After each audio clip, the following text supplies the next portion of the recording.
Danny Burr's band was called Onyx, and they were sort of like this classic rock, you know, orchestral rock. I don't know what the, you know, it wasn't called classic rock back then. It was just, you know, rock and roll. But what did it become? There are a number of other bands, but it wasn't. Larry Smiak had a great band in town. At the time, the guy I later met in Stone Soup, and Carrie Newcomer was doing coffee houses, right? So I would, you know, go down in the village and I would see this poster on the front of Pizza Barrel or whatever that thing was across from Vons there, and it would say Carrie Newcomer's going to be playing here, and which is really funny because they would have Carrie Newcomer, a folk singer, one night, and then like, you know, Brad, you know, maybe me, you know, or Greg, you know, doing bizarre noises, you know, the next night, you know. So it's just like, it was a coffee house sort of environment.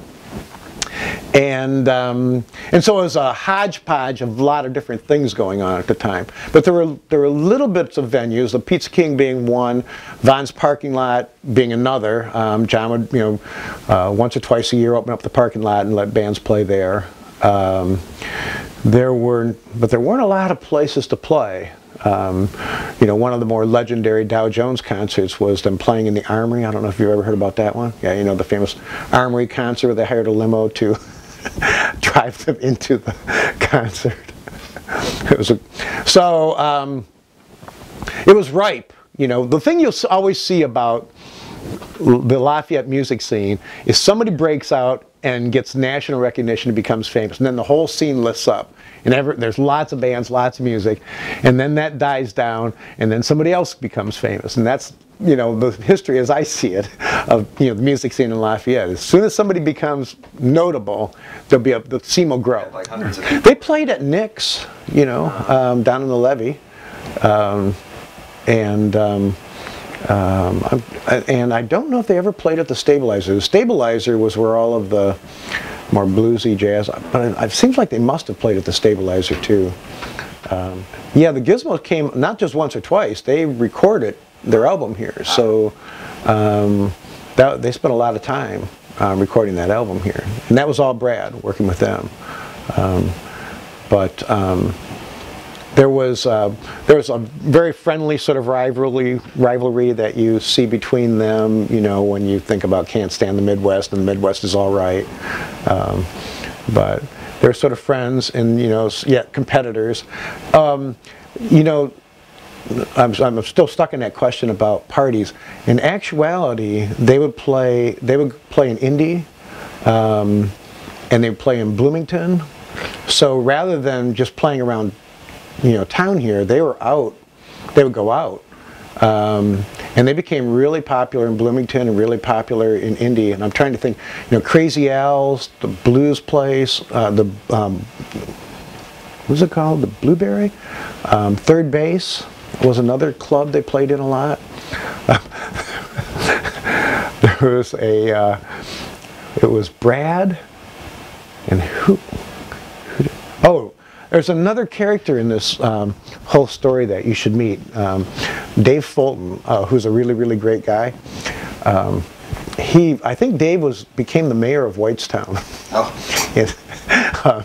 at some point.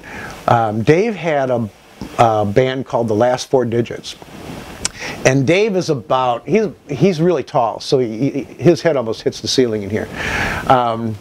One of those guys who's always laughing and always makes you laugh. He's just got a funny sense of humor. Chris is kind of that way too.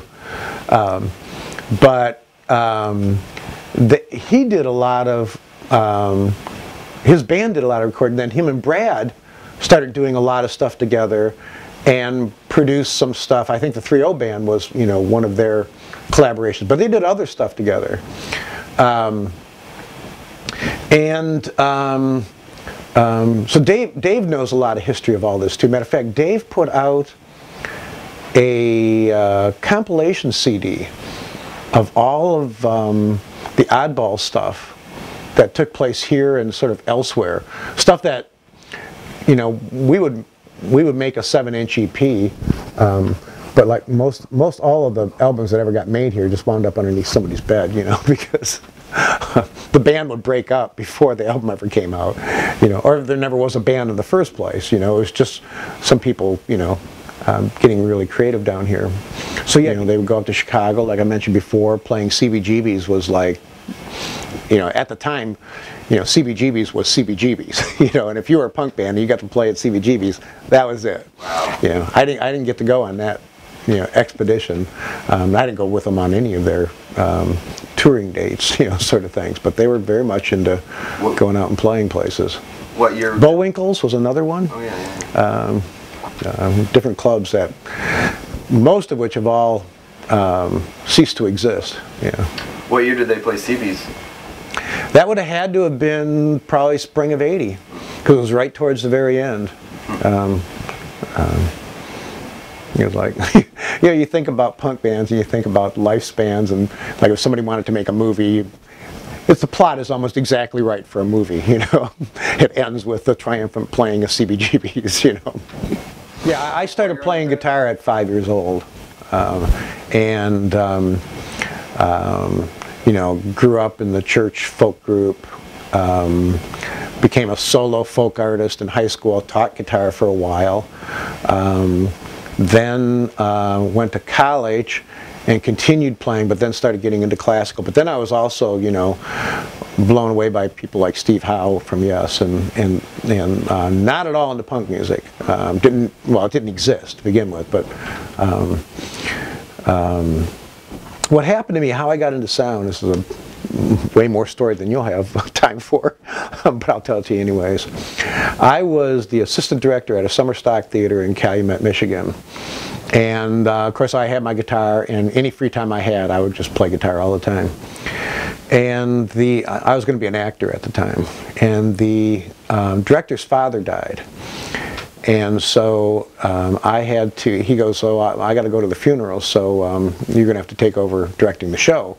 And, you know, these are all grad students, and I'm like, I don't know, a junior, right? So I knew these people, and we were kind of friends, but it was like, me, you know, and looking back, you know, me direct the show, yeah, right. So, and he says, while I'm gone, would you mind putting together some sound effects, you know, like some door creaks and thunders and things like that. It was this murder mystery called Night Must Fall, which is, you know, real tense, sort of scary summer stock kind of a thing.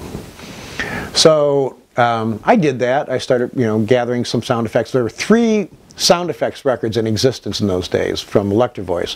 Electro Voice sound effects volumes 1, 2, and 3. And that's primarily where everything came from, right? We didn't have mics to record sound effects or anything like that. So he came back. Oh, and while he was gone then, I started directing. And the more I directed, the worse the show got. Just absolutely no doubt the show just got worse and worse and worse. And I can't figure out how it is, you know, everything I say makes things worse, you know. So he comes back, and I don't even want him to see the rehearsal, because, you know, at this point. But he says, well, you know, I put some music together, you know, to underscore, and I thought I would just, why don't we just have a run through, and I'll just, you know, shove some music in the scenes, and we'll go with that. So he had gone and made scores from like the old Bernard Herrmann, Alfred Hitchcock, you know, music, and we did a run through, and just by adding the music, it was the scariest thing I've ever seen in my life. And all of a sudden the actors, their performance just went from here, boom. And I suddenly realized what sound can do, you know, for plays. So that next fall, he offered me a position at the theater as the sound assistant. And that was when I was a junior. And that's how I got it started in sound. So when it came time to graduate, now remember I'm a 5-year undergrad too, a 4-year grad and a 5-year undergrad, a lifer. They had these things called university resident theater auditions, and I really didn't have any clue about what I was going to do with my life or anything, but it just seemed like, well, we'll just go to that, you know. So went to those auditions in sound, and like 12 schools called me back. Really big schools, really big, because nobody had any people had any interest in sound or knew anything about it. So they were just willing and happy to find a body that wanted to do sound, because this is really the absolute beginning of sound design as a theater discipline. So Van Phillips from Purdue kept calling me back and saying, you should come here, you should come here. And the thing I really liked about it was an engineering school. And I was already an artist, and I felt good about my artistic sense and all that sort of stuff, and that, I had a lot that I could do as an artist, but I kept blowing things up, so I kept breaking things, So I knew I had to learn something about the technology. So I came here, and I've been learning about the technology ever since, because it really is a great engineering school, and there's a lot of great engineering support, sort of sub-network, that runs throughout the university. I have friends in many different departments that do many different things, all of them sound related, because sound isn't just like a discipline you can just have a major, in one, department, for instance.